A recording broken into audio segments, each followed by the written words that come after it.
A lot of this isn't going to make sense to you, and I'm sorry about that.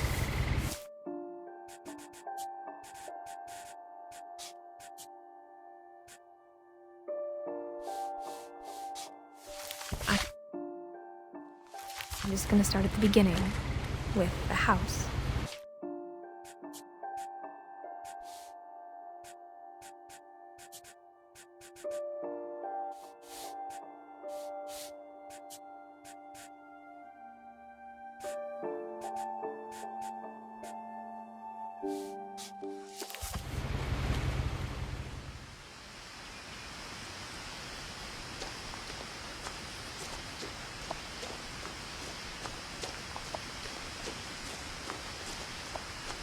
I lived here until I was 11.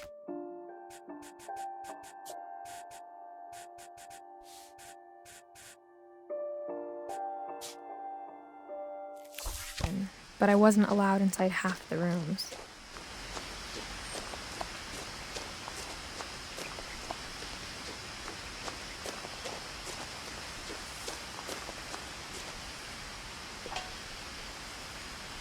Inside the mailbox were bills from 7 years ago, marked urgent, open immediately.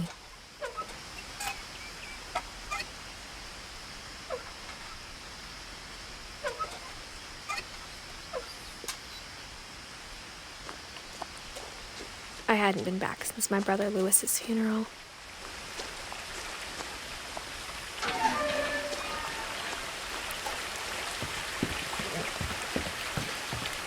In her will, my mother left me a key, but didn't tell me what it unlocked. Maybe she thought I'd know, or she thought that the mystery would be enough to bring me back.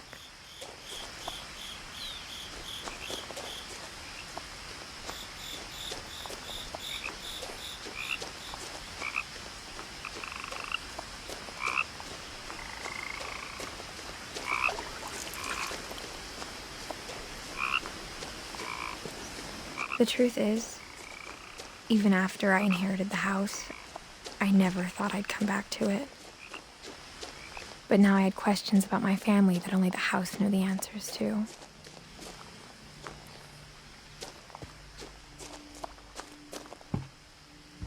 The woods around the house have always been uncomfortably silent, as if they're about to say something but never do.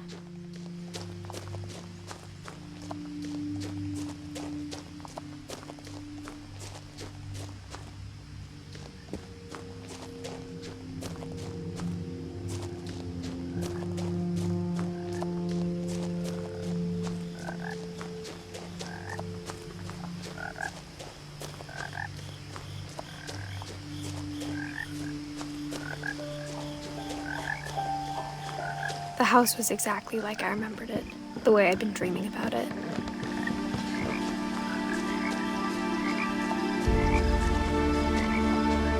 As a child, the house made me uncomfortable in a way I couldn't put into words. Now, as a 17-year-old, I knew exactly what those words were. I was afraid of the house.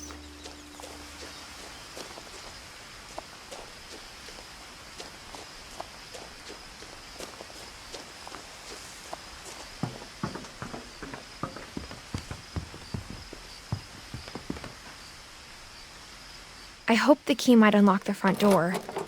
It didn't.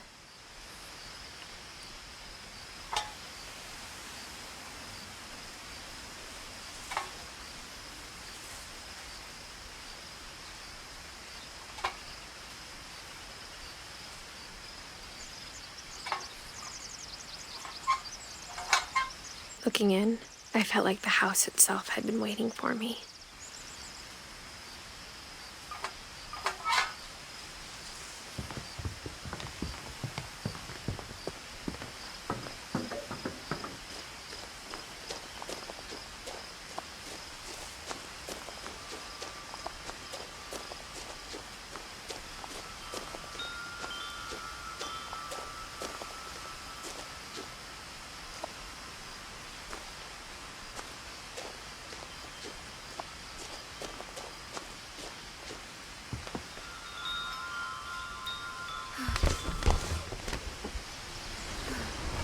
Crawling through the doggy door used to be a lot easier when I was 11. The power had been turned off the night we left.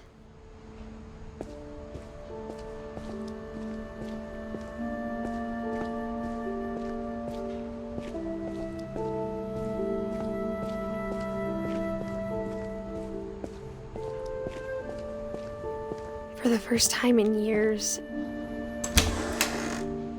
I felt like I was home.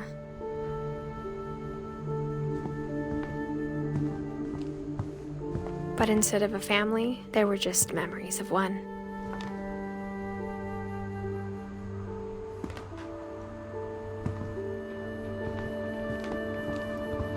Like how only one restaurant would deliver to our house, so we had Chinese a lot. Or how after Louis started working at the cannery, we all got sick of eating salmon. Except our cat, Molly.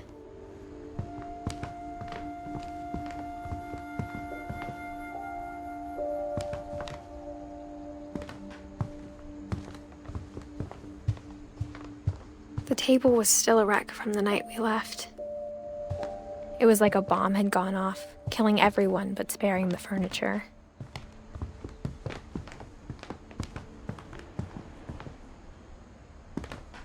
My mom was the only one of us who could imagine Great-Grandma Edie living in a nursing home.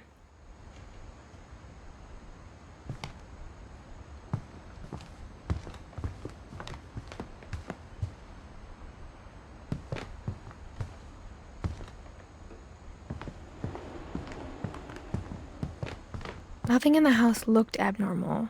There was just too much of it, like a smile with too many teeth. Even the fireplace had a story. Edie told me the bricks came from the original house, after it sank.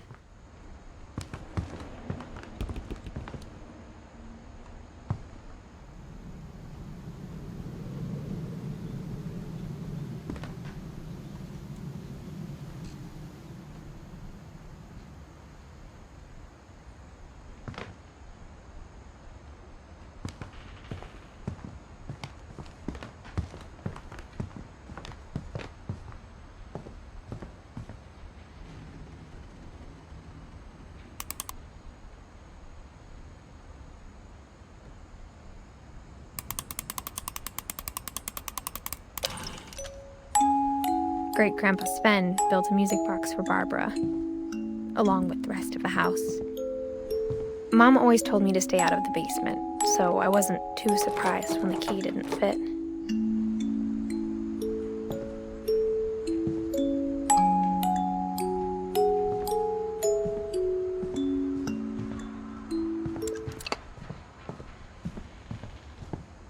My mom wasn't much of an optimist, but she never stopped believing that my brother Milton was alive. A lot of things got left behind in the whirlwind of that last night.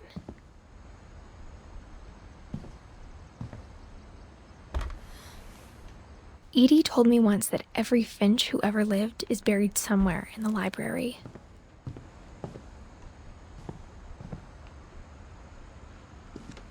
After Milton disappeared, Mom sealed up all the bedrooms. Then Edie retaliated and drilled peepholes.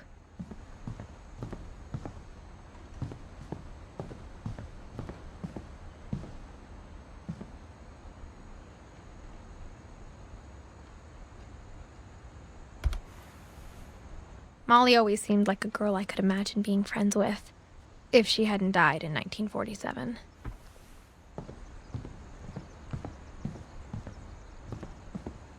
I spent a lot of time playing in Great Uncle Walter's room. I think my mom sometimes regretted not sealing it up.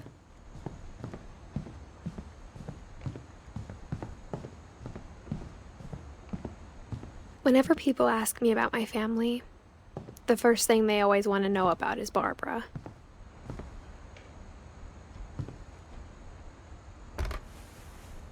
Barbara was a child star for 2 years, until America grew out of it.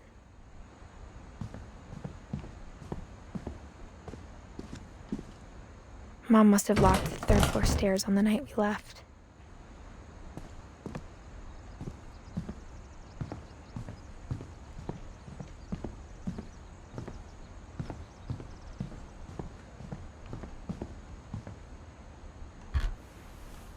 My Grandpa Sam spent 7 years sharing a room with his dead brother, Calvin.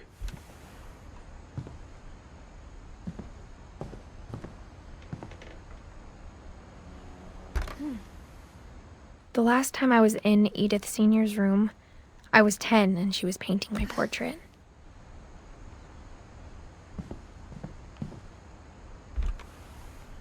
As a kid, I just assumed every house had peepholes and sealed rooms you weren't allowed inside of.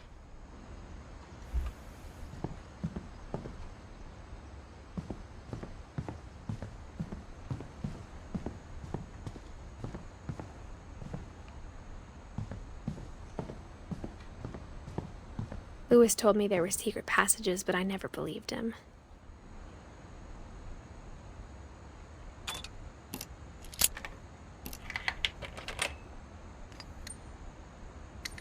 Turns out, my mom was really good at keeping secrets. Now it was time to find out what my mom had been afraid of.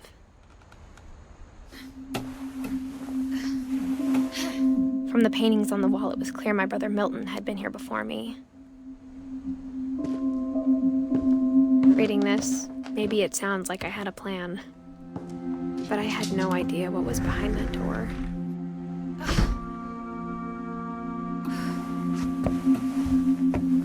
Just like I had no idea where all this was gonna lead. I grew up looking at Molly's room through the peephole. Molly's gerbil had a tiny bedroom with its own even tinier gerbil cage.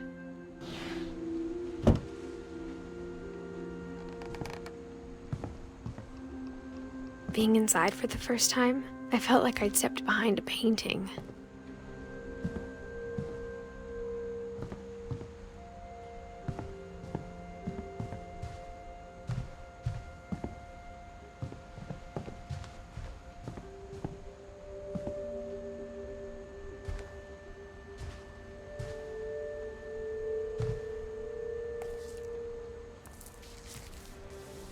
December 13th, 1947.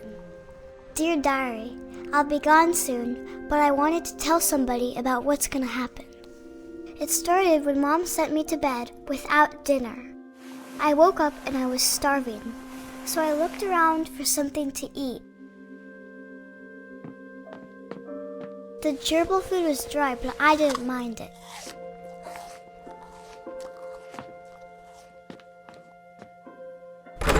Mom, can I come out now? Sweetheart, it's late. Go to sleep. My Halloween candy was all gone.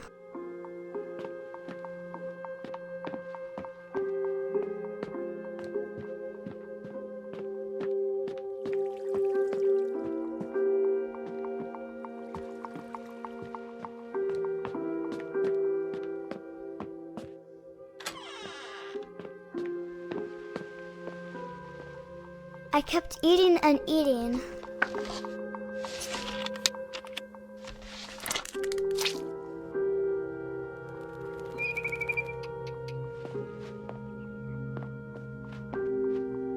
I ate a lot of things that night.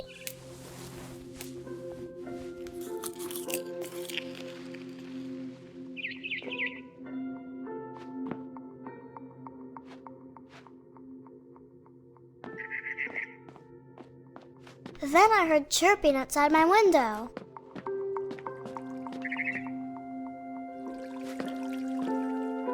I thought about eating Christopher, but I held back. It was a barn swallow going back to her nest. I reached out for her.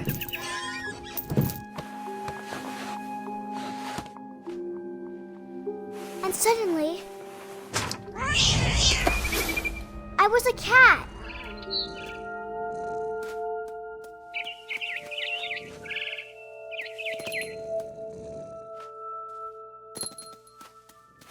I tried to be quiet, but the bird was really scared.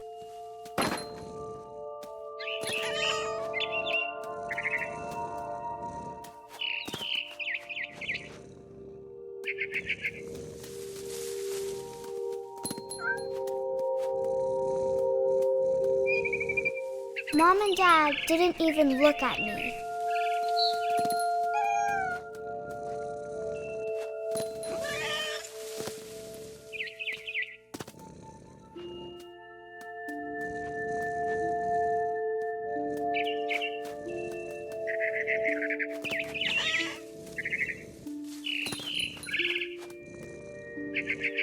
I jumped and I almost got her.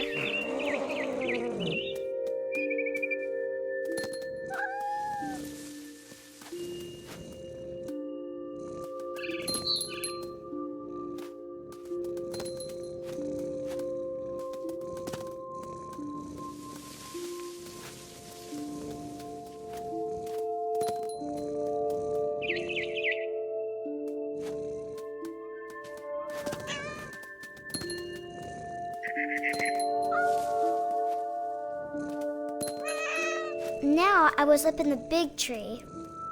I promised Dad I wouldn't climb it anymore. All I cared about was eating that mama bird.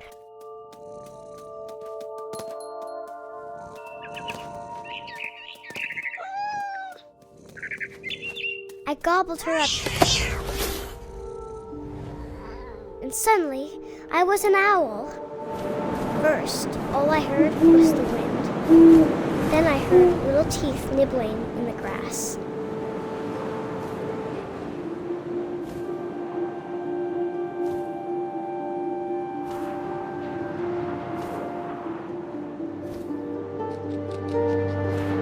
Rabbits.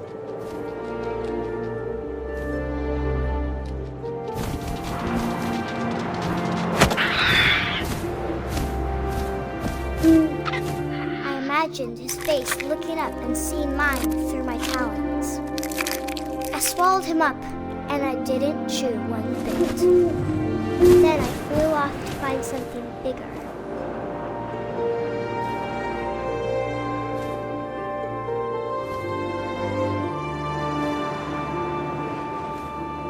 A mama rabbit.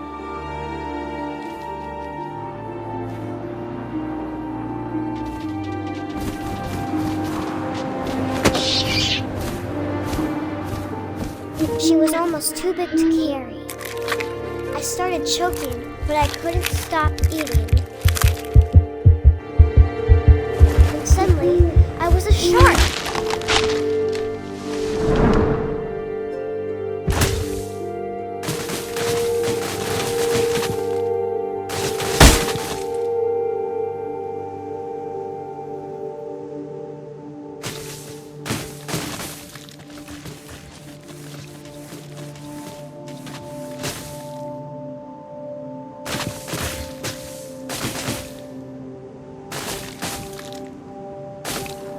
I rolled off a cliff and into the ocean.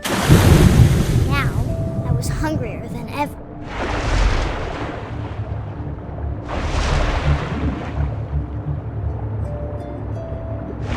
I wanted fat, juicy seals.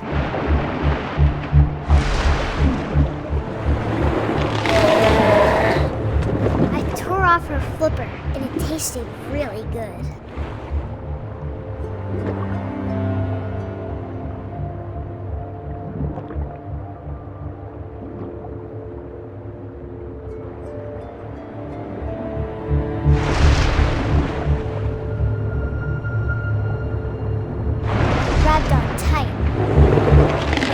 So hungry, I jumped out of the water.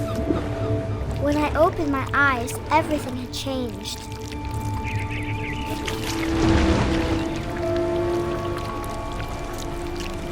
Now I was a monster, and I smelled people everywhere.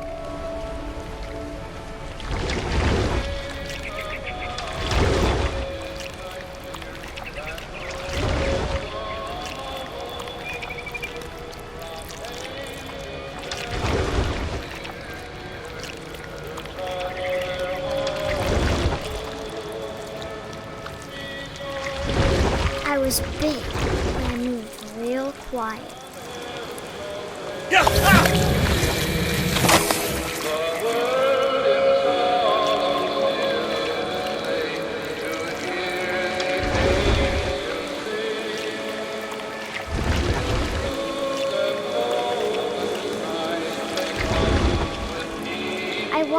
stopped, but also I didn't.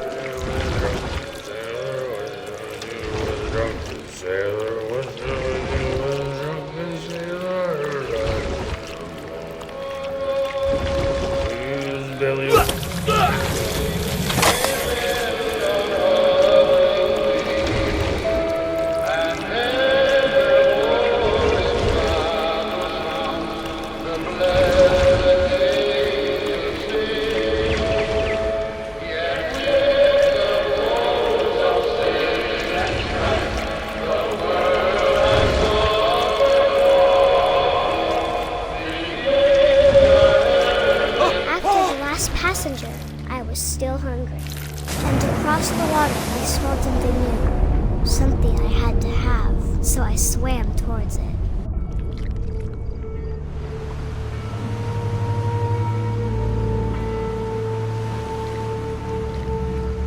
I slithered onto the sand, and the good smell went into an old pipe.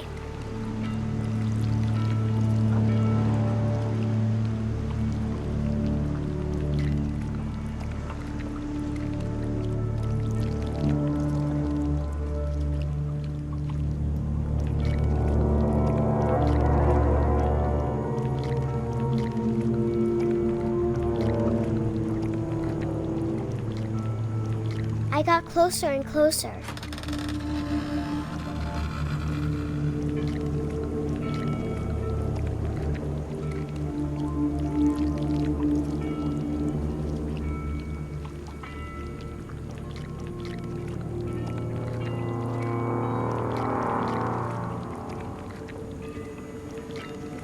All of my stomach started growling. And suddenly, I was me again. I held my breath for a long time, but I couldn't hear anything. I think it's waiting for me to fall asleep.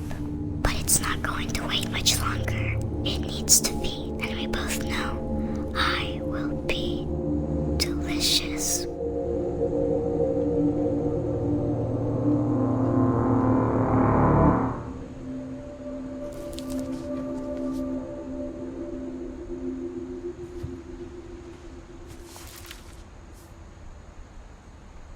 I'm not sure if I believed all of that, but I'm sure Edie would have.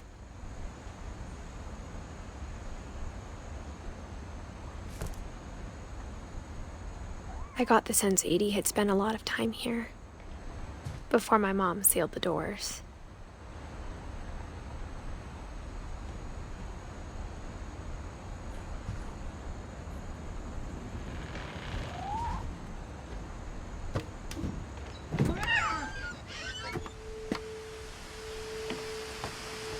This will be obvious later, but my mom never told me any of these stories. Edie would have, but Mom didn't like bringing up the past. Though, when we adopted a stray kitten, she was the one who named it Molly. I spent a lot of time in Great-Grandma Edie's room.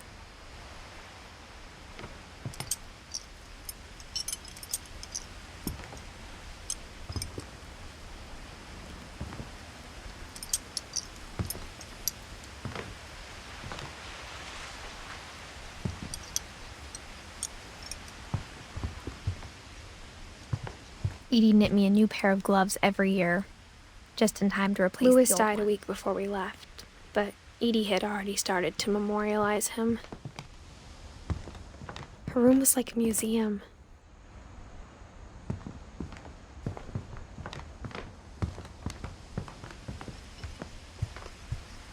Edie gave a big interview about a mole man living under the Finch house. My mom was furious. I hadn't thought of myself as Edith Jr. for a long, long time. When Edie told people Sven was killed by a dragon, she could also have said he was building a dragon-shaped slide that collapsed. Even in her 90s, sometimes Edie seemed a lot younger than my mother.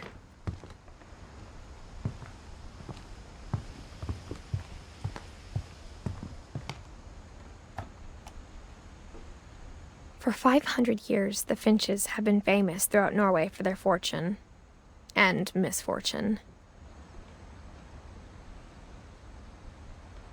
Odin Finch buries the latest victims of the family curse, his wife Ingeborg and their newborn son, Johann. On January 7th, 1937, he set sail with his family and his house, hoping to leave the curse behind. But 40-foot waves off the coast of Washington send the house and Odin to the bottom of the sea. Odin's daughter Edith, with husband Sven and baby Molly, step ashore on their new home, Orcas Island. Odin Finch is the first to be buried in the new family cemetery. His daughter Edith is already dreaming of a new Finch house.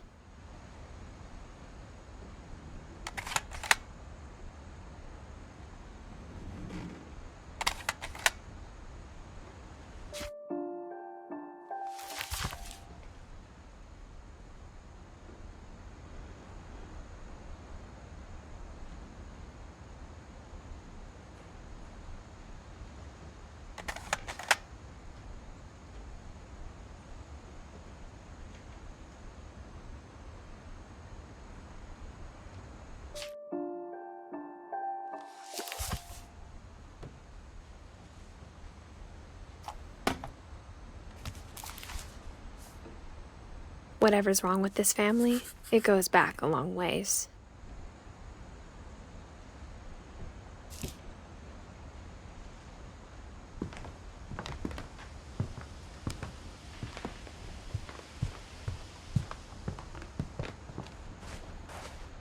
The only trace Grandpa Sam's first wife Kay left on the house was the pink bathroom.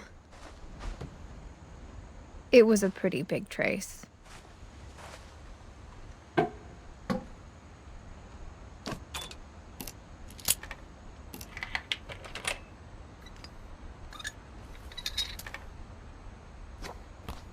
There's a secret in this bathroom.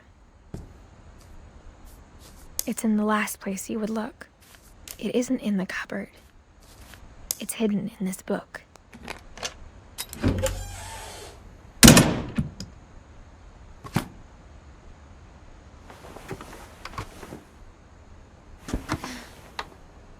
Sven gave Sam an old camera he'd refurbished. He never put it down.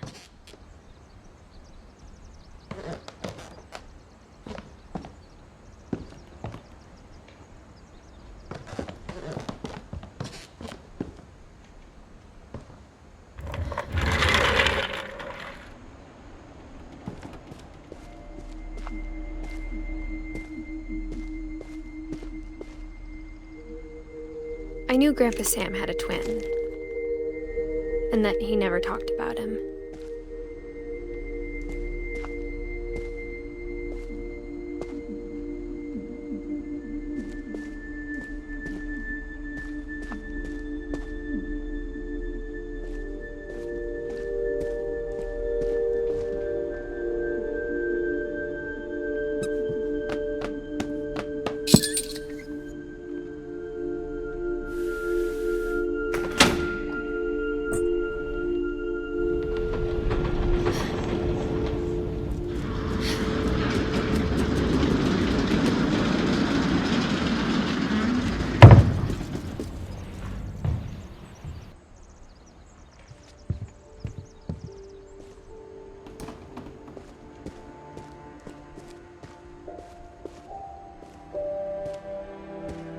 I guess my grandpa didn't like history any more than my mom did.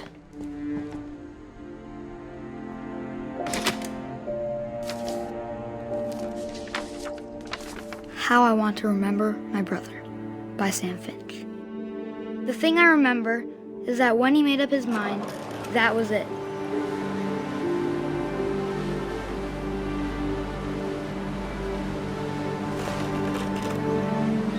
My brother said he'd die before he ate another mushroom, and he did. At Barbara's funeral, he swore we'd never be afraid again, and he wasn't. I think Calvin always wanted to fly. Sam! Calvin! Dinner's ready! Coming! But that day, he finally made up his mind to do it. I told him going around was impossible. Maybe if I hadn't said that.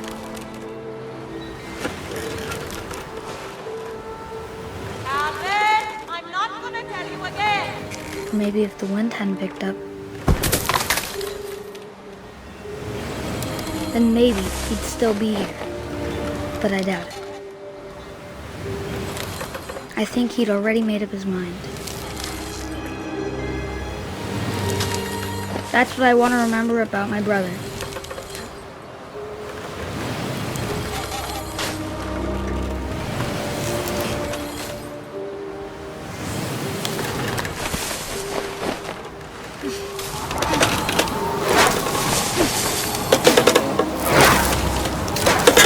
The day he made up his mind to fly.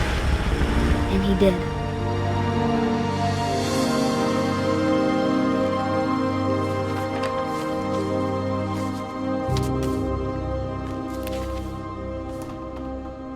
Calvin's story felt strangely familiar. When I was younger, I remember trying to do the exact same thing.